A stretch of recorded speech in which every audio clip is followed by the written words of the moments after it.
జరిగిన పరిస్థితి అందరికీ కూడా తెలిసిందే. గత చరిత్రలో ఎప్పుడూ జరగని విధంగా ఏకంగా 99% వాగ్దానాలు అమలు చేశాం. ఎప్పుడు జరగలేదు ఆంధ్ర రాష్ట్ర చరిత్రలో కానీ దేశ చరిత్రలో కానీ ఈ మాదిరిగా మేనిఫెస్టో అన్నది ఒక పవిత్ర గ్రంథంగా భావించి అదొక బైబిల్ గాను, అదొక ఖురాన్ గాను, అదొక భగవద్గీత గాను భావిస్తూ టిక్కు పెట్టమని చెప్పి ప్రతి ఇంటికి పంపించి టిక్కు పెట్టమని చెప్పి ప్రతి అడుగుతూ ఆ ప్రతి అక్క చెల్లెమ్మల ఆశీస్సులు తీసుకుంటూ ఆ ఇంట్లో ఉన్న అవ్వాతాతల దీవెనలు తీసుకుంటూ ఏ రోజు కూడా ఈ మాదిరిగా బటన్లు నొక్కడం ఏకంగా 2,70,000 కోట్ల రూపాయలు ఎటువంటి వివక్ష లేకుండా ఎటువంటి లంచాలు లేకుండా ఏ నెలలో ఏమిస్తామో అని ముందే చెప్పి క్యాలెండర్ ప్రకటించి ఆ నెలలో అది తప్పకుండా ప్రతి సంవత్సరం తూచా తప్పకుండా ప్రతి సంవత్సరం అది జరిగేట్టుగా చేస్తూ ఏకంగా 2,70,000 కోట్ల రూపాయల వివిధ పథకాల ద్వారా మాట తప్పకుండా జరగడం కూడా గతంలో ఎప్పుడూ కూడా చూడలేదు, జరగలేదు. ఇవన్నీ కూడా నేను ఏదైతే చెప్తా ఉన్నానో ఇవన్నీ ఎప్పుడూ చూడని మార్పులు, గతంలో ఎప్పుడూ జరగని సంస్కరణలు. విద్యారంగంలో అయితేనేమి, వైద్య రంగంలో అయితేనేమి, వ్యవసాయ రంగంలో అయితేనేమి, సామాజిక న్యాయం అంశంలో అయితేనేమి, మహిళా సాధికారత అంశంలో అయితేనేమి, గవర్నెన్స్ విషయంలో అయితేనేమి ఎప్పుడు జరగని చూడని సంస్కరణలను కూడా తీసుకొచ్చు. ఇవన్నీ నేను ఏదైతే చెప్తా ఉన్నానో ఇవన్నీ మనం చేసి చూపించి ప్రజల మన్ననలు పొందిన తర్వాతే ఎన్నికలకు వెళ్ళాం. ఎన్నికల్లో ఏమైందో తెలీదు. 5 సంవత్సరాలు కళ్ళు మూసుకుంటే చాలా అయిపోయింది. 5 సంవత్సరాలు మళ్ళీ 2024 నుంచి 2029 కూడా అదే మాదిరిగానే కళ్ళు మూసుకుంటే 2029 కూడా కళ్ళు మూసుకుంటే వచ్చేస్తుంది. ఇది మనం గుర్తుపెట్టుకోవాల్సిన అంశం ఏమిటి అని అంటే సినిమాలో ఓన్లీ ఫస్ట్ హాఫ్ మాత్రమే అయ్యింది. గతంలో కూడా ఇదే మాదిరిగా పరిస్థితులు ఉన్నప్పుడు కూడా మనం ఏ మాదిరిగా పైకి లేచాము అన్నది కూడా మీ అందరికీ తెలిసిన విషయాలే. నేను ఒక్కటే మీ అందరికీ చెప్తా ఉన్నా, ప్రజల్లో ఈరోజు మనం చేసిన మంచి ఉంది, ఇంటింటికి మనం చేసిన మంచి ఇంకా బ్రతికే ఉంది. ప్రజల్లో ఈరోజు మనం చేసిన పాలన మీద విశ్వసనీయత అనే పదానికి అర్థం ఈ రోజుకి కూడా ప్రజల్లో ఉంది. గడప గడపకు మనం చేసిన మంచి ఇంకా ప్రజల్లో బతికే ఉంది. మరి ఇవన్నీ ఉన్నప్పుడు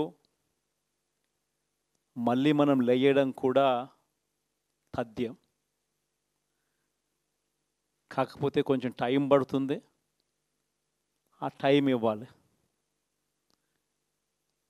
ఆ టైం ఇచ్చినప్పుడు, అది జరిగినప్పుడు, పాపాలు పండినప్పుడు ఖచ్చితంగా మళ్ళీ మనం పైకి లేస్తాం.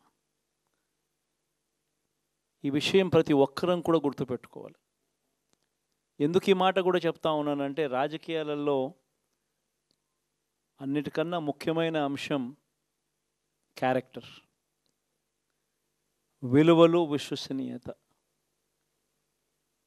ఈ పదాలకు అర్థం తెలిసి ఉండడం రాజకీయాలలో చాలా అవసరం. రాజకీయం అంటే ఎల్లవేళలా అధికారమే కాదు. అధికారంలో లేనప్పుడు కష్టాలు ఖచ్చితంగా వస్తాయి, కానీ ఖచ్చితంగా కష్టాలు వచ్చినప్పుడు మనం ఖచ్చితంగా ఏ రకంగా రియాక్ట్ అవుతామన్నది మన చేతుల్లో ఉంది. విలువలు, విశ్వసనీయత లేని మనిషిగా రాజకీయాలు చేద్దామా, లేదా కష్టాలు వచ్చినప్పుడు ఆ కష్టాలను ఎదుర్కొని హుందాగా నిలబడుతూ మళ్ళీ 5 సంవత్సరాలు కళ్ళు మూసుకుంటే 5 సంవత్సరాలు అయిపోతాయి, మళ్ళీ 5 సంవత్సరాల తర్వాత మన పాలన వస్తుంది, మన ప్రభుత్వం వస్తుంది, అప్పుడు మళ్ళీ మనమే ఆందోళన ఎక్కుతామన్నది కూడా గుర్తుపెట్టుకొని అడుగులు వేస్తామా అన్నది మనలో ప్రతి ఒక్కరూ కూడా ఆలోచన చేసుకోవాలి. ఇదే మన ప్రభుత్వం అధికారంలో ఉన్నప్పుడు కులం చూడలేదు, మతం చూడలేదు, ప్రాంతం చూడలేదు, రాజకీయాలు చూడలేదు. చివరికి ఏ పార్టీకి ఎవరు ఓటు వేశారు అన్నది కూడా చూడకుండా ప్రతి పథకము కూడా డోర్ డెలివరీ చేయించాం మనం. అర్హత మాత్రమే ప్రామాణికంగా తీసుకొని ప్రతి పథకము, ప్రతి మంచి కూడా ప్రతి ఇంటికి డోర్ డెలివరీ చేయించాం.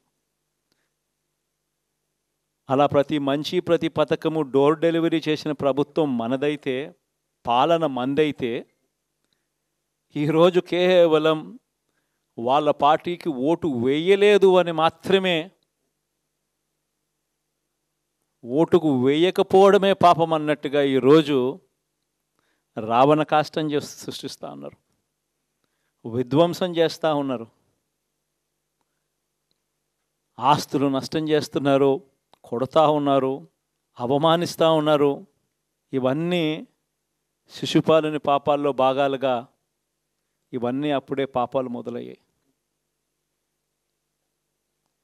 ఒకవైపున మనమేమో మనకు ఓటు వేయకపోయినా కానీ ఏ రోజు కూడా డిస్క్రిమినేషన్ చూడలేదు. అటువంటి వాళ్లకు కూడా మనం డోర్ డెలివరీ చేసిన ప్రభుత్వం పాలన మందైతే, ఈరోజు కేవలం ఓటు వేయలేదన్న ఒకే ఒక కారణంతో ఏకంగా కొడతా ఉన్న పాలన వీళ్ళది. ఈ పాపం ఊరికే పోదు. రెండవ పాపం చంద్రబాబుది కూడా అప్పుడే పండింది. బహుశా కేంద్రం ఈ రకమైన కేంద్రంలో ఈ రకమైన పరిస్థితులు బహుశా ఎప్పుడు ఉండిండవేమో. ఈ రకంగా కేంద్రంలో 240 ఎంపీలు మాత్రమే వచ్చిన పరిస్థితులు, రాష్ట్రంలో ఏకంగా వీళ్ళకు కూడా ఈ మాదిరిగా మంచి నెంబర్లు వచ్చిన పరిస్థితులు, ఎన్డీఏలో మళ్ళీ చక్రం తిప్పుతా ఉన్న పరిస్థితులు. ఇలాంటి పరిస్థితుల్లో కూడా ప్రత్యేక హోదాను అడక్కపోవడం చంద్రబాబు చేసిన మరో పాపానికి కూడా మరో నాంది. ఇలాంటి పరిస్థితుల్లో కూడా ప్రత్యేక హోదా మనం అడిగి తెచ్చుకోలేకపోతే రాష్ట్రంలో ఏ ఒక్క యువకుడు కూడా క్షమించడు చంద్రబాబు నాయుడు. మనం కొంచెం ఈ పాపాలు పండేదాకా మనం గట్టిగా దీన్ని నిలబడగలిగితే, ముందుకు తీసుకొని పోగలిగితే ఈ పోరాటాన్ని ఆటోమేటిక్గా శిశుపాలుని 100 పాపాలు ఫాస్ట్గా ఎరోడ్ అయిపోతాయి. కాబట్టి ప్రతి ఒక్కరూ ఈ విషయాలన్నీ గుర్తుపెట్టుకోమని కోరుతాం. ఇవన్నీ బహుశా నేను చెప్పేటివన్నీ కూడా మీ అందరికీ కూడా తెలియనేటివి కాదు. కేవలం నేను మీ అందరికీ గుర్తు మాత్రమే చేస్తా ఉన్నా. కష్టాలు రావడం అన్నది సర్వసహజం. కష్టాలు ఇలా మనం ఎదుర్కొని నిలబడడం అన్నది మన చేతుల్లో ఉన్న అంశం అన్నది మాత్రం ఖచ్చితంగా ప్రతి ఒక్కరూ గుర్తుపెట్టుకోమని మీ అందరితో కూడా కోరుతా ఉన్నాను. శాసనసభలో, చట్టసభలో మీ సభే అన్నిటికన్నా ముఖ్యమైన సభ అవుతుంది. ఓటు వేయలేదు అన్న ఒకే ఒక కారణంతో మనుషుల్నే కొడతా ఉన్న పరిస్థితుల్లో, మనుషుల్ని అవమానిస్తూ ఉన్న పరిస్థితుల్లో, మనుషుల్నే బలవంతంగా ఆస్తి నష్టం చేస్తూ ఉన్న పరిస్థితుల్లో ఇక ప్రతిపక్షం ఉన్నది ఒకటే ఒక పార్టీ, ఆ పార్టీకి అవకాశం ఇవ్వాలా అన్న కనీస నైతిక విలువలు వాళ్ళు పాటిస్తారన్న నమ్మకం నాకైతే లేదు. కాబట్టి మీరు చేయాల్సిన పాత్ర గొప్పది, చాలా ఉంది అన్నది మాత్రం గుర్తుపెట్టుకోండి. రాబోయే రోజుల్లో యాక్టివిటీ లెవెల్స్ అనేది ఆటోమేటిక్లీ పెరుగుతాయి. రాష్ట్ర వ్యాప్తంగా ఉన్న కార్యకర్తలందరినీ ఎవరినైతే వాళ్ళు ఇబ్బందులు పెట్టారో ఖచ్చితంగా వాళ్ళందరికీ మనోధైర్యం ఇస్తూ వాళ్ళ గ్రామాలకు వెళ్ళి వాళ్ళకు తోడుగా ఉండే కార్యక్రమాలు చేసే కార్యక్రమాలు జరుగుతాయి.